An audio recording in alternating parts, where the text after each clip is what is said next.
Bonjour à toi, chers zappeurs, bienvenue dans le monde fantastique du cinéma et des séries télé. Pour ce numéro 43 de Zap, nous allons revenir sur la saison 1 de Game of Thrones, donc ne zappe pas. Game of Thrones est sorti en 2011, je ne l'ai vu qu'une seule fois, et quand j'ai vu la fin de la saison 8, dont j'ai déjà parlé juste ici, et qui m'avait fortement déçu, j'étais très en colère, je suis toujours contre les showrunners, et du coup, j'avais pas envie de revoir la série et pas forcément ce qui découlait non plus du reste de l'univers. J'ai quand même regardé House of Dragons, que j'ai trouvé plutôt correct, mais j'ai jamais revu Game of Thrones. On m'a dit, si tu le regardes d'affilée, tu verras en fait que l'évolution des personnages te paraîtra cohérente. Bon, j'y crois pas trop, mais je me sens enfin prêt, donc j'ai fini la saison 1 et j'ai déjà attaqué la saison 2++. Donc je pense que la vidéo sur la saison 2 arrivera assez rapidement.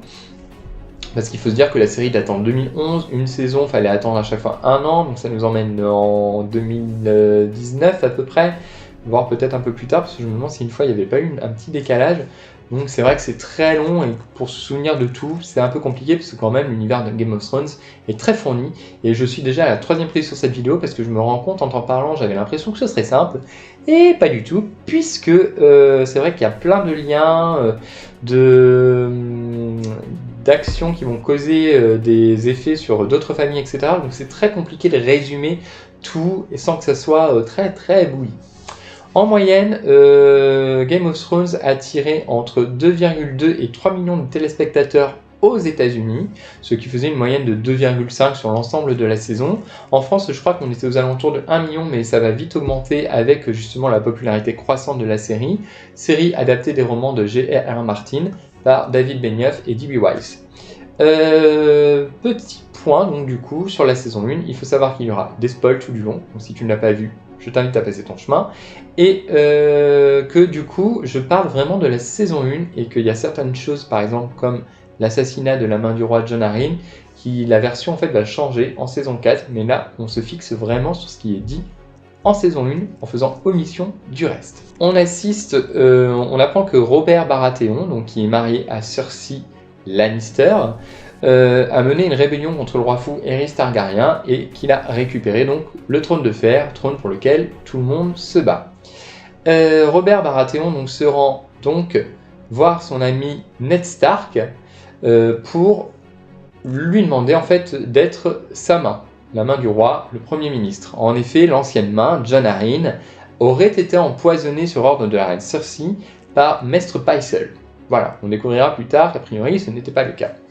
Donc Ned Stark accepte pour son ami Robert Baratheon d'être son Premier ministre et cela va pas forcément plaire non plus à Cersei parce que Cersei n'aime pas forcément les Stark et elle est quand même très assoiffée de pouvoir, ça c'est quelque chose quand même qui est posé très rapidement. L'élément déclencheur donc va se dérouler lorsque Bran Stark, donc le fils de Ned, va escalader la tour et va apercevoir Cersei Lannister et Jaime, donc le frère et la sœur, en train de forniquer ensemble alors que Cersei est censée être mariée à Robert Baratheon. Donc du coup, là, il détient une information capitale. Et pour éviter que cette information ne fuite, Jaime décide de pousser Bran de la fenêtre afin que celui-ci meure. Pas de chance, Bran va survivre, donc ils vont envoyer un assassin pour faire en sorte qu'il ne parte pas lors de son réveil. L'assassin va échouer, et en fait, la mère de Bran, et donc la femme de Ned, va capturer complètement par hasard Tyrion Lannister. Et du coup, je fais cette petite parenthèse parce que je me suis trompé dans l'explication. Donc, elle capture en effet complètement par hasard Tyrion Lannister, mais elle l'emmène à sa sœur Lysa qui est aux Ériers parce qu'elle a besoin en fait de Lysa pour faire la guerre aux Lannister. Et en fait, la situation va lui échapper et Lysa va faire un procès à Tyrion. De son côté, Ned Stark, en fouillant un peu, va se rendre compte que les prétendus enfants de Robert et de Cersei ne sont pas les enfants de Robert, mais bien ceux de Jaime, son frère, donc que leur relation incestueuse a donné vie à 3 enfants, donc non légitimes pour le trône. Et le problème, c'est que Robert va mourir d'un accident de chasse voulu, si je ne me trompe pas, on ne sait pas trop dans la saison, je crois, d'un accident de chasse. Et même si on se doute que c'est prémédité et que c'est commandé par Cersei, et donc du coup, Robert, avant sa mort, va demander à ce que Ned Stark soit le régent du royaume jusqu'à temps que son fils, entre guillemets parce que ce n'est pas son fils, Joffrey soit majeur pour gouverner.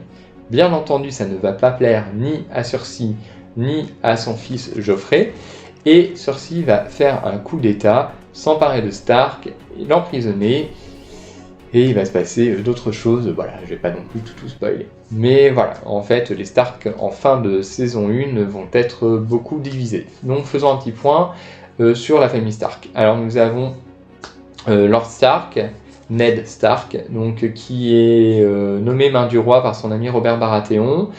Il va découvrir donc tout ce qui concerne la filiation des enfants de Robert et de Cersei, et donc s'apercevoir que ce ne sont pas ses enfants, que ce ne sont pas les enfants de Robert.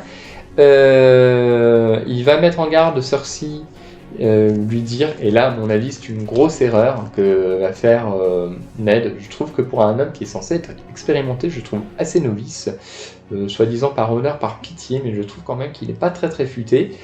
Donc il va décider de faire part de sa découverte à Cersei, qui bien sûr, on se doute bien, ne va pas rester là sans rien faire. Hein, elle va pas accepter le marché de Ned de se barrer avec ses enfants avant que Robert ne soit informé, et qu'elle va se battre. Donc voilà, c'est ce qu'elle va faire. Et donc du coup, Ned va être en très fâcheuse posture, et à la fin, en fait, nous avons la famille complètement éclatée. Et Ned qui trépasse. Voilà, ce fut un choc pour moi, j'ai cru que c'était un rêve en fait. Pas du tout, lorsque j'ai regardé l'épisode suivant, je me suis rendu compte que non. Ensuite, nous avons donc Catelyn Stark. Catelyn Stark donc, est la femme de Ned Stark. Donc Catelyn, c'est une femme qui va penser que Tyrion est responsable de la tentative d'assassinat de son fils Bran. Elle va le capturer, va l'emmener aux Arriers alors qu'elle est censée aller voir Lisa Arryn pour demander qu'elle se rallie à elle pour combattre les Lannister.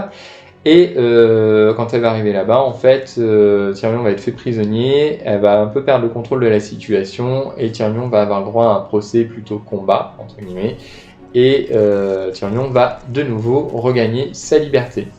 À la fin, donc du coup,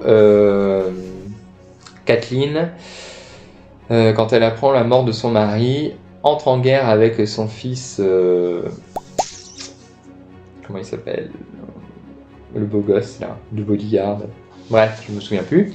Elle entre en guerre avec lui, ça va me revenir, et du coup, ils ont plusieurs victoires, 3 victoires à leur actif, et du coup, c'est plutôt bien parti pour que les Stark arrivent quand même à avoir ce qu'ils réclament. Après, on a Sansa Stark. Donc Sansa Stark, c'est la plus vieille des filles Stark. Elle est, du coup, je trouve, très naïve. Très vite, son rôle va se... Elle est amoureuse de Joffrey, tout ça, elle est un peu cucu au début. Et puis après, du coup, ça va se transformer lorsqu'elle va réaliser à quel point Joffrey est un être ignoble, notamment après la mort de son père Ned. Et du coup, Sansa va commencer à manipuler avec douceur Joffrey pour faire en sorte qu'elle ne souffre pas trop de sa captivité par Joffrey. Sansa, c'est un personnage que j'aime pas trop, et en fait dès le début de la saison 1, elle va être captive, et en fait ça va être ça pendant très longtemps dans Game of Thrones. Elle va souvent être victime de bourreaux un petit peu malsains, quoi. Beaucoup même. Puis de l'autre côté, nous avons Arya Stark. Donc pareil, Arya Stark, en fait, ça se dessine assez vite. Arya Stark est passionnée par les armes, elle n'a pas envie d'être une dame de la cour, etc. Elle se fout un petit peu des conventions, c'est la rebelle de la famille Stark, et elle, ce qui l'intéresse, en fait, c'est d'apprendre à manier l'épée avec son maître à danser. Et donc c'est ce qu'elle va faire pendant quasiment toute la saison 1, avant de prendre la fuite suite à l'assassinat de son père, à la fin de la saison 1. Et puis après, nous avons Bran Stark, donc, qui a été poussé de la tour par Jaime Lannister, suite à ce qu'il avait vu, et pour l'instant, on voit que Bran a des visions, etc. Ça reste... De toute manière, je trouve que le fil de Bran, en fait, il est quand même très chiant à suivre, c'est long, quoi. Donc voilà pour ce qui est des Stark. On va parler des Lannister parce que bon, le combat Stark-Lannister c'est quand même très présent dans la saison 1. Dans les Lannister, donc nous avons Cersei et Jaime Lannister, donc qui sont frères et sœurs, qui couchent ensemble, qui ont 3 enfants ensemble, qui ont Joffrey, Tommen et Myrcella, je crois, si je ne me trompe pas. Il y a tellement de noms, hein, j'ai déjà du mal avec peu de prénoms, donc bon, j'espère que je me plante pas. Et voilà, et donc elle pense que en installant son fils Joffrey, comme il n'est pas majeur, elle pense qu'elle va pouvoir gérer le trône indirectement, sauf que Joffrey est quand même un gros sadique et que ça va être plus compliqué que ce qu'elle ne pense. Du côté des Lannister, il y a quelque chose de très important. Tyrion, le nain, est fait main du roi après la mort de Ned Stark, l'exécution de Ned Stark. Tyrion Lannister est fait main du roi par son père Tywin pour justement chapeauter Joffrey et contrôler un petit peu Joffrey, quoi. Donc du coup ça plaît pas du tout à Cersei qui elle espérait bien garder le contrôle de la situation et pourquoi pas que ça soit son frère Jaime qui soit plutôt nommé main du roi, parce que comme elle a une relation incestueuse avec son frère, ça aurait été plus facile à contrôler. Mais la relation Cersei-Tyrion étant plutôt très compliquée, là du coup ça va être plus compliqué de dire à Tyrion quoi faire, et en plus Tyrion c'est quand même un personnage très intelligent, donc ça va pas se faire comme ça. Ensuite on découvre que le roi Baratheon, donc le mari de Cersei, a eu plusieurs bâtards, dont Gendry. Donc Gendry, personnage qu'on retrouvera au fil de la saison, même si je trouve qu'il n'a pas une évolution très captivante. Au nord, donc on va découvrir Jon Snow, un autre bâtard, fils de Stark. Et donc il va partir au mur. Et donc il va faire la connaissance là-bas de Piper, Graine et Sam. Donc voilà, et je trouve que la relation qu'il a avec Sam est très belle. Moi j'aime beaucoup, et dès le début ça marche très bien. Et il va être nommé intendant de Jeor Mormont. Donc en fait ça va pas du tout lui plaire d'être intendant, parce que lui il voulait être patrouilleur, être sa bonne entre guillemets, ça va pas trop lui plaire, mais en fait Sam va réussir à le raisonner et lui dire que c'est l'occasion pour lui d'apprendre plein de choses, parce qu'il est quand même avec un homme de pouvoir, donc c'est plutôt pas mal.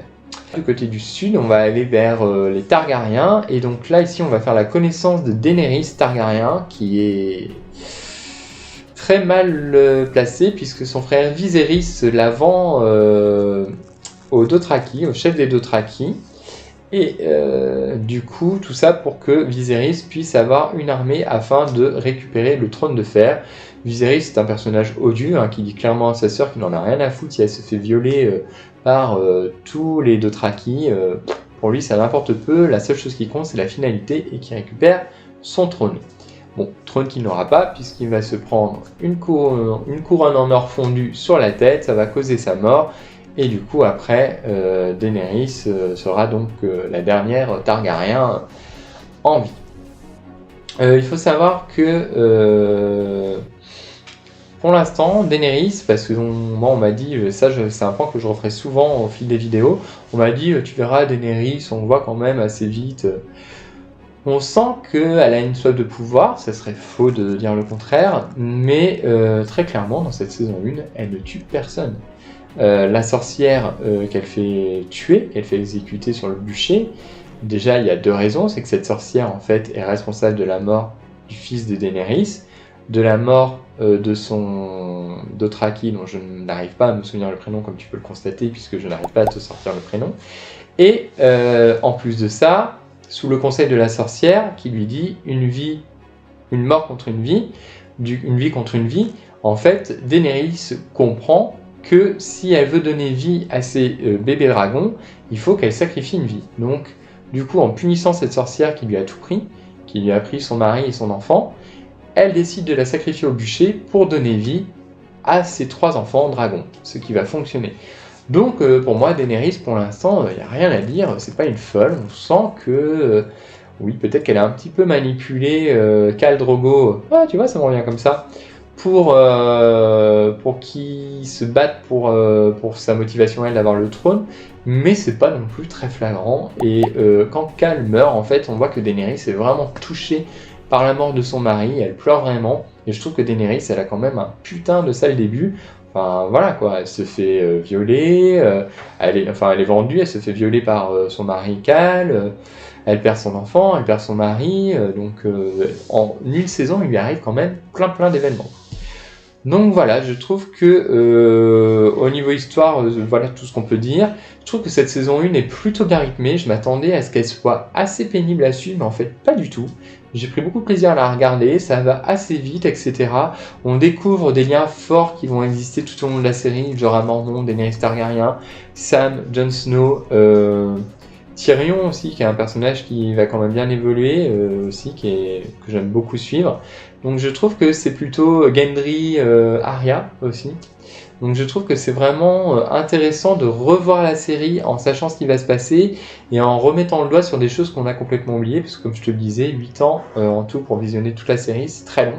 Donc du coup ça permet vraiment de refaire le point et de revivre pleinement l'histoire.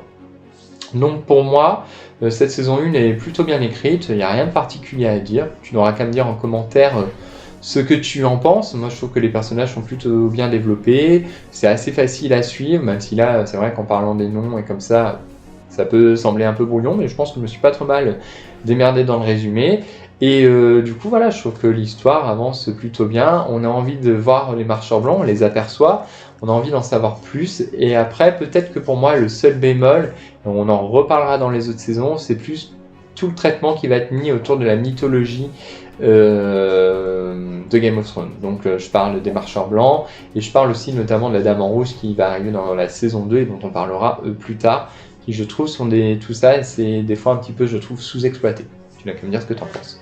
Donc j'espère que cette vidéo t'a plu, n'hésite pas à la liker, la partager, la commenter. Voilà, pour moi c'est une très bonne saison 1, j'ai hâte de revenir te faire le point sur la saison 2 et qu'on ait une vue d'ensemble à la fin. J'irai jusqu'à la saison 7, je ne referai pas une vidéo saison 8. Je ferai peut-être à la fin de la saison 7 un bilan pour te dire si mon avis sur la saison 8 a changé, etc. ou s'il reste le même. Mais en tout cas, tu auras une vidéo pour chaque saison et ça te permettra d'avoir une vue peut-être d'ensemble ou de te donner envie de tout re-regarder si, comme moi, tu l'avais vu qu'une fois. Je te souhaite une très belle journée et te dis à très bientôt pour le numéro d'E.T. Bye!